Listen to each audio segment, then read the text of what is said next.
मेरे आका, हर साल की तरह इस साल भी हम महंगाई को दुगना इजाफा करेंगे, दूध को पतला करेंगे।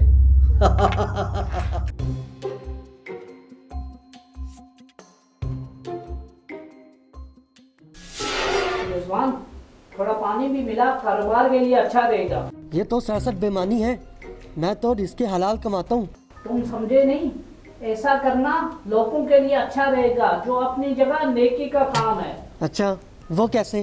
साइंसदानों ने बोला है दूध में पानी मिलाने से टेम्परेचर नॉर्मल रहता है इंसान का, फेयर एंड लवली नहीं लगानी पड़ती, गुर्दों में पथरी नहीं होती, और इंसान के जो पानी की कमी है ना वो भी पूरी होती है। अरे वाह, मुझे तो पता ही नहीं था। कुदरत ने मुझे इतने अजीम काम के लिए इस पेशे में भेजा है।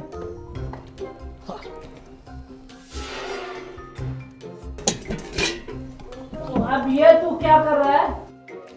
वही कर रहा हूँ जो तूने बोला है मुझे, और क्या कर रहा हूँ। और मगर मैंने तो थोड़ा पानी मिलाने का कहा था, पर तूने तो आधा पानी मिला दिया है। तो फिर क्या करूँ? तूने खुद ही तो कहा था कि लोगों की सेहत का ख्याल रखना बहुत बड़ी नेकी का काम है। अगर मैं तुझे खालिश दूध के फायदे बताऊं तो तू लोगों को इजाफी दूध देकर और नेकियां कमाएगा।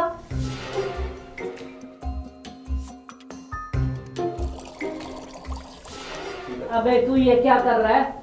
अब क्यों? तो अगर पानी मिलाना ही है तो साफ पानी मिला। ये इसकी हालत देख, तौबा तौबा तौबा। इससे क्या फर्क पड़ता है? और ऐसा गंदा पानी बुजुर्गों और बच्चों के लिए जानलेवा साबित होगा।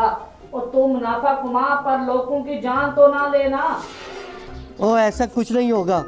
जब गाय दूध उबालेगा तो सब जरासीम मर जाएंगे। और तू बाहर नहीं आता तो साफ पानी मिला। ये क्या मिला रहा है अरे तू? चल चल, दफा हो यहाँ से। दिमाग खराब करने आ जाता है। नहीं निकलता तू साईं। बिस्मिल्लाह। ओ तू किधर दफा हो गया?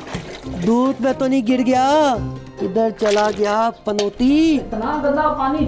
तौबा तौबा तौबा तौबा। ये आ गया पनौती। और इस डब्बे में तो थोड़ा सा दूध है, बाकी तू सारा इसमें पानी मिलाएगा।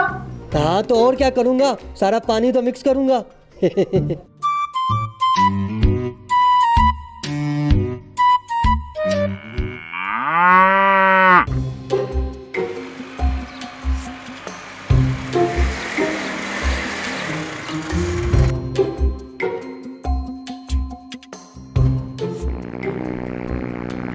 ना कर ऐसे, खुदा के खौफ से डर।